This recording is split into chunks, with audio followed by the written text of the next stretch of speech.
जय माता दी दोस्तों, आप सबों को जितिया व्रत की ढेरों शुभकामनाएं। आज के इस वीडियो में हम जितिया व्रत के नहाय खाए से जुड़ी हुई संपूर्ण विधि को जानेंगे। जितिया का व्रत कठिन व्रतों में से एक होता है। जितिया व्रत माताएं अपनी संतान की दीर्घ आयु एवं सुख समृद्धि के लिए करती है।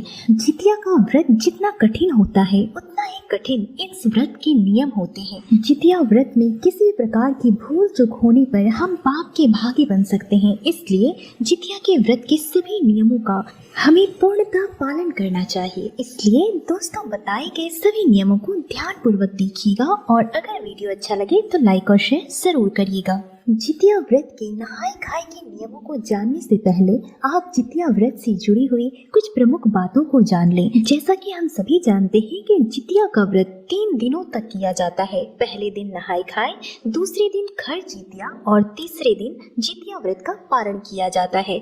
तो आइए जानते हैं कि साल 2025 में जितिया का व्रत कब रखा जाएगा। साल 2025 में अश्विन महीने के कृष्ण पक्ष की अष्टमी तिथि की शुरुआत 14 सितंबर 2025 की सुबह 5:04 पर होगी। वहीं अष्टमी तिथि का समापन 15 सितंबर की सुबह 3:06 पर होगा। ऐसे में इस साल 2025 में जितिया का व्रत 14 सितंबर को रखा जाएगा। इसके अलावे जितिया का नहाय खाए 13 सितंबर को किया जाएगा। जितिया व्रत से एक दिन पहले नहाय खाए किया जाता है, जिसमें कि व्रती महिलाएं स्नान करने के बाद सात्विक भोजन ग्रहण करती हैं, जो भोजन बिना प्याज लहसुन के होता है। इसके बाद निर्जला व्रत रखा जाता है, जो कि 14 सितंबर को किया जाएगा। 14 सितंबर को व्रती महिलाएं पानी की एक बूंद भी पिए बिना जितिया का व्रत रखेंगी और 15 सितंबर को व्रत का पारण किया जाएगा। जितिया व्रत का पारण 15 सितंबर को सूर्योदय के बाद किया जाएगा। पारण के समय महिलाएं स्नान करके भगवान जिमतवाहन की पूजन करती हैं और फिर फल मिठाई या हल्के भोजन से व्रत खोलती हैं। अब आप जानिए जितिया व्रत के नहाय खाए की विधि। जितिया के व्रत में कुछ खास सामग्री की आवश्यकता होती है, जिसे आपको पहले ही इकट्ठा कर लेना है। जितिया के व्रत में झिंगली, जिसे हम तरुई के नाम से भी जानते हैं, यह एक प्रकार की सब्जी होती है। इनके पत्तों का खास महत्व होता है। माना जाता है कि जितिया के व्रत में झिंगली के पत्ते पर ही बाबा जितवाहन की पूजा की जाती है। इसके अलावे जितिया के नहाय खाए की पूजा में सरसों की खल्ली का भी खास महत्व होता है। इसे भी आपको रख लेना है। इसके अलावे आम की डंठल, धूप, दीप, सिंदूर और सरसों के तेल को आपको पूजा सामग्री में शामिल कर लेनी है। जितिया के नहाय खाए की पूजा विधि आपको नदी या तालाब में करनी होती है। यदि आप नदी या तालाब में जाने में संभव नहीं हो तो आप घर पर भी छोटा सा गड्ढा बनाकर, जिसे आप पोखर का स्वरूप दे सकते हैं, या फिर अगर आप गड्ढा भी नहीं बना सकते हैं तो खुले स्थान पर जैसे छत पर या अपने घर के आंगन में किसी प्रकार का टब या बर्तन रखकर यह नहाय खाए की पूजा विधि कर सकते हैं। पोखर बनाने के बाद आप पोखर को फूलों से सजा सकते हैं और सबसे पहले आप पोखर में सिंदूर का 5 टीका लगाएं। इस प्रकार से 5 टीका आपको अपने पोखर में लगा देना है। ध्यान रखिए कि जो लोग नदी में जाने में संभव नहीं हो, वही लोग अपने घर में इस प्रकार से पोखर का निर्माण करके पूजा कर सकते हैं। आपको ध्यान ये रखना है कि नहाय खाए की जो विधि होती है, इसे आपको नहाने के बाद ही करना है। नहाने के बाद आपको अपने वस्त्र नहीं बदलने हैं और भीगे कपड़े से ही आपको यह विधि करनी है। इसके बाद सबसे पहले आप एक झिंगली का पत्ता रखें। इसमें आपको बाबा जितवाहन की पूजा करनी है और 2 पत्ता और लेनी है, जिसमें आपको चील और सियार की पूजा करनी है। चील और सियार के पत्ते रखने की भी कुछ विधि होती है, कुछ नियम होते हैं। चील के पत्ते को दाहिने हाथ से और सियार के पत्ते को बाएं हाथ से रखा जाता है और नियम के अनुसार इनकी पूजा भी क्रमशः दाएं और बाएं हाथ से की जाती है। अब आप आगे देखें। सबसे पहले आप झिंगली के पत्ते पर खल्ली, जो कि सरसों की खल्ली हमने पहले ही भिगो कर रखी थी, इसे आपको डालना है बाबा जितवाहन के पत्ते पर, फिर दाहिने हाथ से चील के पत्ते पर और बाएं हाथ से सियार के पत्ते पर आपको सरसों की खल्ली देनी है। इसके बाद आम का दतवन सबसे पहले जितवाहन बाबा को, फिर दाहिने हाथ से चील को और बाएं हाथ से सियार को आम का दतवन देना है। इसके पश्चात आप सरसों का तेल एक कटोरी में ले लें, सबसे पहले बाबा जितवाहन को दें और उसके बाद दाएं हाथ से चील को और बाएं हाथ से सियार को दें। ध्यान रखिए कि आपको सभी चीजें नियम पूर्वक करनी है, जितनी तरीके से बताया गया है। बाएं और दाहिने दोनों हाथों का ध्यान रखिएगा। दाहिने हाथ से आपको चील को और बाएं हाथ से सियार को कुछ भी अर्पित करना है, इसलिए फूल अर्पित करने के पश्चात आप सिंदूर भी पत्ते पर लगा दें।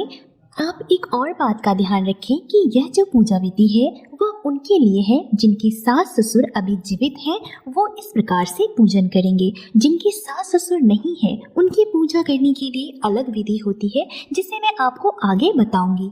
अब आप धूप दीप दिखाकर पोखर की पूजा कर लें। जितवाहन बाबा से अपने पुत्र के, अपने संतान की सुख समृद्धि और लंबी आयु की कामना करें। एक बात का आप ध्यान रखें कि यदि आपकी सास ससुर नहीं है तो आप दोपहर के 12 बजे के पूर्व भी अपना पूजन कर सकते हैं, लेकिन जिनकी सास ससुर नहीं होते हैं, जो अपने पितर को पूजते हैं, वे 12 बजे के बाद ही अपना नहाय खाए का पूजन कर सकते हैं। जिनके सास ससुर नहीं है वे एक पत्ते जितवाहन बाबा के लगाएंगे, 2 चील और सियार के, उसके अलावे 21 पत्ते और लगाए जाते हैं जिन पर आपको पितृ की पूजा करनी होती है। सारे पत्तों पर ठीक उसी प्रकार से आपको सभी सामग्री अर्पित करनी है। 21 पत्ते पर आपको अलग अलग 21 दतवन, सरसों की खल्ली और फूल, सरसों का तेल, सभी सामग्री अर्पित करनी है। इसके पश्चात आपको धूप दीप दिखाकर जितवाहन बाबा की पूजा कर लेनी है और अंत में सभी पत्तों को जल से परछना है, इसे निचना भी कहते हैं। जल से परछने के लिए आपको सेम प्रोसेस करना है। दाएं हाथ से जितवाहन बाबा को, फिर दाएं हाथ से ही आपको चील को और फिर बाएं हाथ से सियार को परछना है। और जिन्होंने अपने पितृ की पूजा की है उन्हें भी अपने दाएं हाथ से पितृ के पत्तों को परछ लेना है और उसके बाद सभी पत्तों को उठाकर पोखर में विसर्जित कर देना है।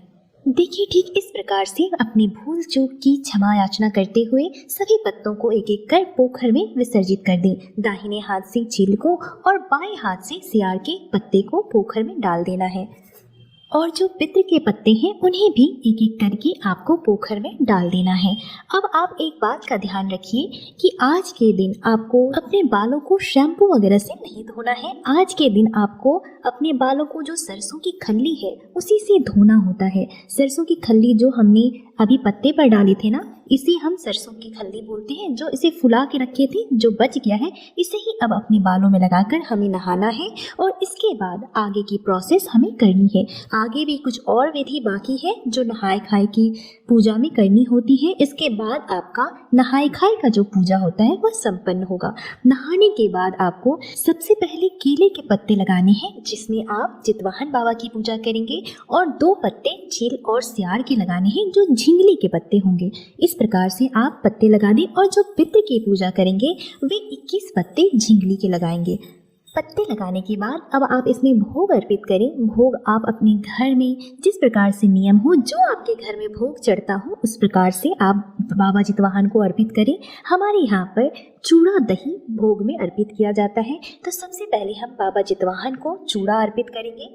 इसके बाद चिल को चूड़ा दिया जाएगा जो कि दाहिने हाथ से देंगे और उसके बाद सियार को चूड़ा दिया जाएगा जो कि बाएं हाथ से दिया जाएगा। अब आप अपने पितृ की पूजा करने वाले हैं तो उन्हें भी 21 पत्तों पर चूड़ा, दही, चीनी, केला, गुड़ जो भी आप देना चाहते हैं आप दे सकते हैं। ये हमारे यहाँ पे पूजा में अर्पित किया जाता है। जितिया के पूजा में चूड़ा के बाद दही, केला, गुड़ ये सब भी आप अर्पित कर सकते हैं। आपको इस बात का ध्यान रखना है कि सभी आपको ध्यान नियम पूर्वक करना है। दाहिने हाथ से आपको चील को और बाएं हाथ से आपको सियार को देना है। और हमारे यहाँ पर ये खजली का भोग जितिया में ज़रूर ही अर्पित किया जाता है, इसे बहुत ही आवश्यक माना जाता है, इसलिए खजली का भोग हम जितिया में सबसे पहले जितवाहन बाबा को चढ़ाएंगे। उसके बाद सेम प्रोसेस में आपको चील और सियार को भी ऐसे ही अर्पित कर देना है। इसे हम एक प्रकार की मिठाई मानते हैं। खजली का भोग बोला जाता है, जितिया में बहुत ही आवश्यक होता है। इसके बाद पत्ते पर फूल अर्पित किए जाते हैं। फूल डालने के बाद आप धूप दीप भी दिखा सकते हैं और धूप दिखाने के बाद आप पत्ते को जल से मीच लें, इसे परछना भी कहते हैं। ध्यान रखिएगा कि दाएं हाथ से आपको जितवाहन बाबा को और दाहिने हाथ से ही चिल को और बाएं हाथ से आपको सियार को परछना है। इस बात को ध्यान रखिएगा, ये सबसे ज़रूरी नियम होता है जितिया के व्रत में। जितिया व्रत के नहाय खाए के दिन व्रती महिलाएं नहाने के बाद ही खाती हैं। खाने में मुख्य रूप से नौनी का साग, झिंगली की सब्जी, इन सबको शामिल किया जाता है। आज के दिन किसी प्रकार का तामसिक भोजन, लहसुन, प्याज इत्यादि का सेवन नहीं करना चाहिए। तो दोस्तों, ये थी आपके नहाय खाए की संपूर्ण जानकारी। अगर आपको यह जानकारी अच्छी लगी हो तो लाइक और शेयर ज़रूर करिएगा।